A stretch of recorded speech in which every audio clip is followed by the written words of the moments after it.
ሰላም ውድ አድማጮቻችን የትናንትናውን የሳንቲያጎ በርናባው ጨዋታ እንዴት አገኛችሁት? በጣም አስደሳች ነበር ለመድፈኞቹ ደጋፊዎች። በተለይ አርሰናል በሁለቱም አጋማሾች በተለይ ደግሞ በሚባል ሁኔታ በመጀመሪያው የኤሚሬትሱ ጨዋታ በጣም በአስደማሚ ሁኔታ የጨረሱበት ነበር። ወደ ሳንቲያጎ በርናባው አቅንተውም ሳይፈሩ በኮንፊደንስ በሚባል ሁኔታ በራስ መተማመናቸውን ከፍ ያደረገውን ጨዋታ በአስደናቂ ፍልሚያ ማሸነፍ ችሏል።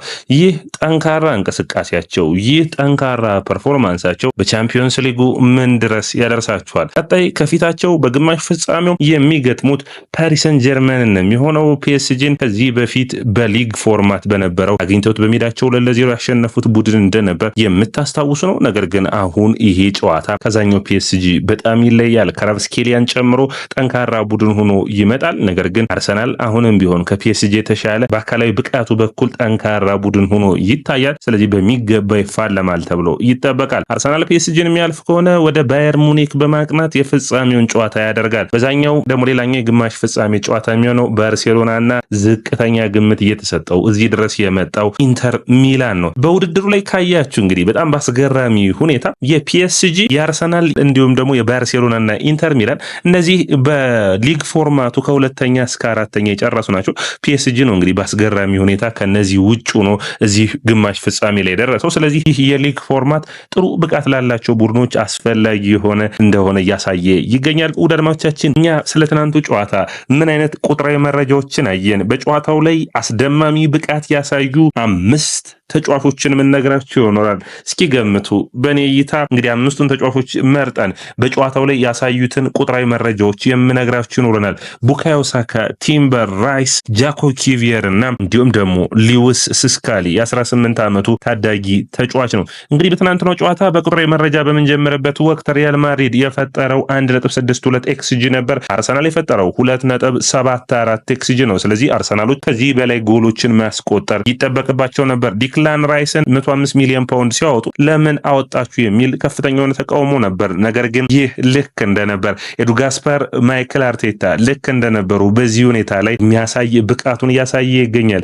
አንድ አስገራሚ መረጃ አግኝቻለሁ አድማጮቻችን፣ የማይታመን ነው። በውድድር ዓመቱ በማንኛውም ቡድን ውስጥ ቢገቡ አስፈሪ የሆኑት ኪሊያን ምባፔ፣ ሮድሪጎና ቪኒሺየስ ጁኒየር አርሰናል ላይ ያደረጉትን የጎል ተሳትፎ በምታዩበት ጊዜ ኪሊያን ምባፔ ምንም ጎል አላስቆጠረም፣ ምንም አሲስት አላደረገም። አንድ ሹት ኦን ታርጌት ነው ያደረገው። ሮድሪጎ ጎልም አሲስትም ሹት ኦን ታርጌትም ማድረግ አልቻለም። ከ12 ጊዜ ከሞከረው ክሮሶችም አንዴ ብቻ ነው ክሮስ ማድረግ የቻለው። ቪኒሺየስ ጁኒየር ምንም ሹት ኦን ታርጌት አልመታም። 6 ፓሶችን ብቻ በተሳካ ሁኔታ አቃብሏል። ከ6 ድሪብሎች ከሞከራቸው አንዱንም አላሳካም። ይህ ለአርሰናል ምን ያክል ጠንካራ ቡድንን ማይክል አርቴታ በመከላከሉ ረገድ እየፈጠረ እንዳለ የሚታይ ነው። አርሰናል እንግዲህ በማክሰኞ ምሽት ጨዋታ ላይ የታዩትን የመልሶ ወይም ደግሞ የማንሰራራት ሂደቶች ለምሳሌ ቪላ ያሳየውን ድንቅ ብቃት 3-2 ያሸነፈበትን ነገር ግን የወደቀበትን ከዛ ውጭ ዶርትመንድ ያሳየውን የ3-1 ውጤት እነዚህን ሁሉ ማንሳት ትችላላችሁ። ነገር ግን አርሰናል እንደዚህ አይነት እድልን አልሳጠም ለሪያል ማድሪድ። በሁለቱም ዙሮች ነው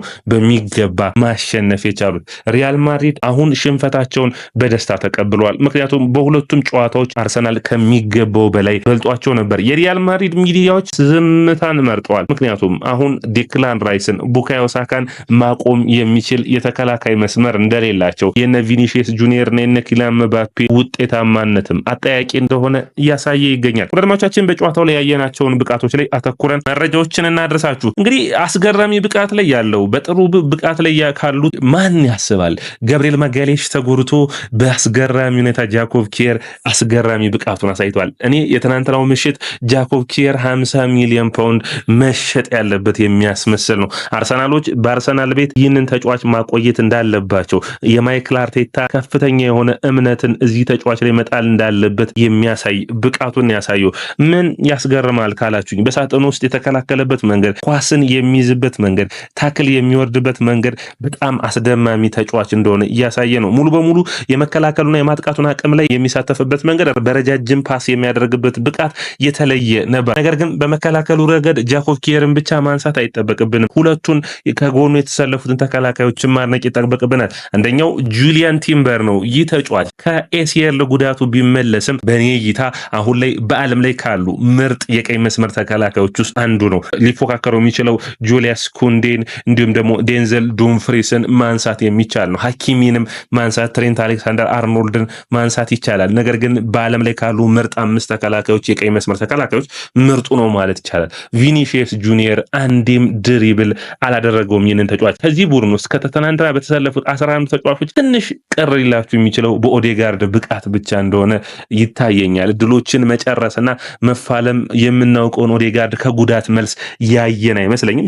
በዛ በኩል መሻሻል ያለበት ይመስላል። ነገር ግን የዲክላን ራይስ በሁለቱም ዙር የጨዋታው ኮከብ ተብሎ ተመርጧል። በአካል ብቃቱ በኩል በሁለተኛው ጨዋታ በትናንትናው የመከላከል አቅሙ፣ በመጀመሪያው ጨዋታ የማጥቃት አቅሙ፣ ኳሱን ይዞ መሮጥ ሲፈልግ ይሮጣል፣ ኳሱን ይዞ መከላከል ሲፈልግ ይከላከላል። ከቶማስ ፓርቴ ጋር የፈጠሩት ጥምረት አርሰናልን የተለየ ደረጃ ላይ እንደሚደርስ የሚያሳየው ነው። በፒኤስጂ ጨዋታም የዲክላን ራይስ ሚና እንደዚሁ እንደጎላ የሚቀጥል ይመስለኛል።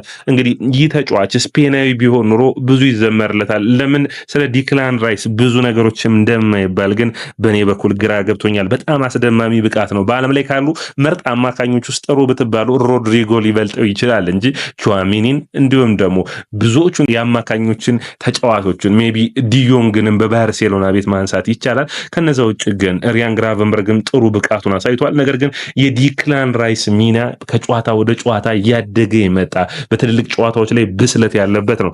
ቁጥሮች ትናንት ዲክላን ራይስን እንዴት ይገልጹታል ብለን ካየን 96% የኳስ የማቀበል ንጻሬ ነበረው። 49 ኳሶችን ነክቶ 2 ቁልፍ ኳሶችን አቀብሎ ከሁለቱ ታክሎች 2 የተሳኩ ሆነው 2 ብሎክ አድርጎ 3 ኳሶችን አጽድቶ 4 ኳሶችን አቋርጦ 5 ኳሶችን ደግሞ መልሶ ቀምቶ 3 ደግሞ የአንድ ላንድ የመሬት ላይ ግንኙነቶችን ማሸነፍ ችሏል። እንግዲህ በጨዋታው ላይ በግራ መስመር በኩል የኪቪየርና የሞሪኖ ብቃትም መነሳት ይጠበቅበታል። ከሳጥን ውስጥ መከላከል አቅሙ ስለ ኪቪየር የምንናገር ከሆነ የሞሪኖ ወደ ኋላ ተመልሶ በአማካኙን መስመር የሚያግዝበት መንገድ በጣም የተለየ ነበር። አርሰናል በሎ ብሎክ በሚባል ሁኔታ በሚገባ ሲፋለሙ ይታዩ ነበር።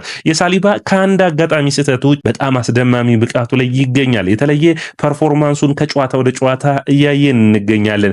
ነገር ግን ውድ አድማጮቻችን የአርሰናል ደጋፊዎች ሊያስደስታቸው የሚችለው በጣም ደስ የሚላቸው ተጫዋች ማይልስ ሊዩስ ስካሊ ማንም የሱ ቡድን ደጋፊ የሆነ ሊወደው የሚችል ነው። ምክንያቱም በእያንዳንዱ ጨዋታዎች ላይ ይፋለማል። ሩድሪገር ከአቅሙ በላይ ሲሆንበት የመርገጥ አይነት ሂደቶችን ሲያደርግ ይታይ ነበር። ይህንን ተጫዋች ማቆም አስቸጋሪ ነው። ዳልማቻችን በቀጣይ እንዴት ይሆናል? በጣም አስደማሚ ቢሆንም በጣም የሚገርም ተጫዋች ነው። 180 ደቂቃዎችን አስደማሚ ፐርፎርማንሱን አሳይቶናል። በጨዋታው ላይ በ180 ደቂቃዎች በሁለቱ 90 ደቂቃዎች ምን ብቃቶችን አሳየ ካላችሁኝ 1 አሲስት፣ 75 ፓሶችን አድርጎ 2 ቁልፍ ኳሶችን አቃብሎ ከ3 ቁልፍ ኳሶችን አድርጎ 3 ታክሎችን ወርዶ 2 ኳሶችን አቋርጦ 6 ኳሶችን አጽድቶ ከአንድ ላንድ ግንኙነቶች 13ቱን አሸንፎ 92 የኳስ የማቃበል ንጻሬ የነበረው ተጫዋች ነው። እንግዲህ ይህ ተጫዋች አርሰናል በአጋጣሚ የደረሰ እስከሚመስል ድረስ አምና ከ21 ዓመት በታች ቡድኑ ውስጥ ካስቶን ቪላ ጋር ሲጫወት ያየ ነው። አሁን ግን የዚህ ዋናው ቡድን አካል ሆኖ ድንቅ ብቃቱን እያሳየ የሚገኝ ተጫዋች ነው። ይህንን ጥሩ ፐርፎርማንሱን እንዲቀጥል ይበል የሚያሰኝ እንደሆነ የአርሰናል የመከላከሉ በተለይ ከጁድ ቤሊንግሃም ከነቹዋሚኒ ጋር የተፋለመበት መንገድ በጣም አስደሳች ነው። ቫልቬርዴን ለማለፍ የሞከረበት መንገድ ለአርሰናል ደጋፊዎች የሚያስደስት ነው።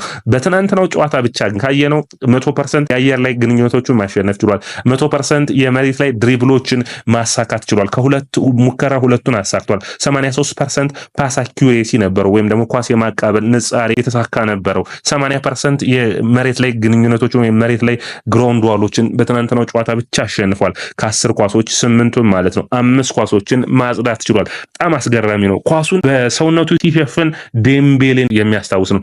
የትኛው ዴምቤሌ ካላችሁኝ የቶተንሃሙ ዴምቤሌን እንዴት ታስታውሱታላችሁ? ይህ ተጫዋች እውነት ተከላካይ ሆኖ የሚቀጥል ይመስላችኋል? አማካኝ ሆኖ አይመጣም? እንዴት ማይክል አርቴታ መጠቀም እንዳለበት የሚያሳየን ይሆናል። ነገር ግን ብዙ ቦታዎችን ለአርሰናል መሸፈን እንደሚችል የሚያሳይ ነው። ስለ ትናንትናው ጨዋታ ወርታችሁ ስለ ጥቁሩ አልማዝ አለማውራት የማይቻል ነው። ቡካዮ ሳካ ባለፉት 2 ዓመታቶች ይህንን ተጫዋች የሚወቅሱ ይህንን ተጫዋች የሚያቋሽሹ ብዙ ነገሮች የእንግሊዝ ሚዲያ ተናግረዋል።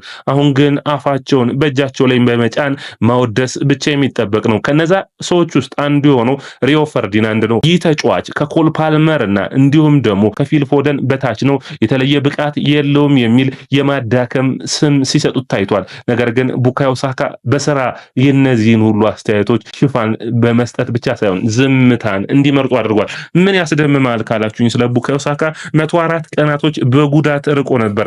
ነገር ግን ዛሬ በዚህ አስደናቂ ጨዋታ ላይ ቴሪ ሄንሪ እንደተናገረው ወደ ኋላ ተመልሶ መከላከሉን በቲምበር በኩል ለመሸፈን የሚሄድበት ርቀት በጣም አስደማሚ ነበር። መልሶ ማጥቃቱን የሚመራበት መንገድ፣ ጎሉን ያስቆጠረበት መንገድ፣ ፓኒካ ለመምታት ኃላፊነት የወሰደበት መንገድ በኔ እይታ በጣም የሚያስደስት ነው። ይህ ተጫዋች አሁንም ኃላፊነቶችን ከመውሰድ ወደ ኋላ የማይል ነው። በጨዋታው ላይ 33 ኳሶችን ነክቷል። 5 የአንድ ለአንድ ግንኙነቶችን አሸንፏል። ከሁለት ታከል 2ቱን አሸንፏል። ከ3 ሹቶች 3ቱ ኦን ታርጌት ነበሩ። 1 ጎል አስቆጥሯል። ይህ ቡድን ያለ ሃቨርትዝ፣ ያለ ገብርኤል ማጋሌሽ፣ ያለ ማርቲን ኦዴጋርድ ምርጥ ብቃት አሁንም ውጤታማ ሆኖ እንደቀጠለ ነው። ይህ ግን ምን ያስታውሰኛል ካላችሁ በቡድኑ ውስጥ ኃላፊነትን የመውሰድና የቻምፒዮንስ ሊጉ ጨዋታ ሲመጣ የአርሰናል ቡድን የተለየ ብቃቱን ማሳየት በዘንድሮ የውድድር ዓመት የሆነ ነገር አላማ ይዘው እንደመጡ የሚያሳይ ነው። ለምሳሌ ብሬንፎርድን ሲጫወቱ፣ ለምሳሌ በፕሪሚየር ሊጉ ሲጫወቱ አይታችኋቸው ሊሆን ይችላል። ነገር ግን ይህ ቡድን በቻምፒዮንስ ሊግ ላይ ሲመጣ ነበር ሆኖ ነው የሚመጣው። በጣም አስደማሚ ግርማ ሞገስ ያለው ቡድንን እየገነቡ ይገኛሉ። ይህ የአርሰናልና የማይክል አርቴታ የቡድኑ ታሪክ ሆኖ የሚቀጥል ይሆናል። ነገር ግን በሁሉ ጊዜም ሂደቶች ዋንጫ ማሸነፍ ታሪክን ሁሉ አሳማሪ ያደርጉታል። አርሰን ዌንገር ያቃታቸውን የቻምፒዮንስ ሊጉን ዋንጫ እውነት ማይክል አርቴታ ኤሚሬትስ ያመጣው ይሆን? የመድፈኞቹ የክረምቱን ቆይታ ከአንድሬ በርታ ጋር አስደሳች የሚያደርገው ነው የሚሆነው። ይህንን ዋንጫ ማሸነፍ የሚችሉ ከሆነ አርሰናል በጣም አስደማሚ ብቃቱን መቀጠል ይጠበቅበታል። ፒኤስጂን ማሸነፍ የሚችሉ ነው በባየር ሙኒክ ፍጻሜ ላይ የሚደርስ ከሆነ አስደሳች ጊዜያቶች ከመድፈኞቹ የሚጠበቁ ነው የሚሆኑት። ማይክል አርቴታ እንዲሁም ደግሞ ሙሉ ቡድኑ ክብር ይገባቸዋል። ይህንን በጣም ብዙዎቹ ዝቅተኛ ግምት የሰጡትን አርሰናል ሪያል ማድሪድን እንግዲህ በሙሉ የበላይነት በሚባል ሁኔታ በጨዋታው ማሸነፍ ችሏል። ውድ አድማጮቻችን ይህ 5 ነገሮችን ያነሳንበት ቁጥራዊ መረጃዎችን ያየንበት የያያ ስፖርት ፕሮግራማችን በዚሁ ተጠናቀቀ። ላይክ፣ ሼር፣ ኮሜንት፣ ሰብስክራይብ ማድረጋችሁን አትርሱ።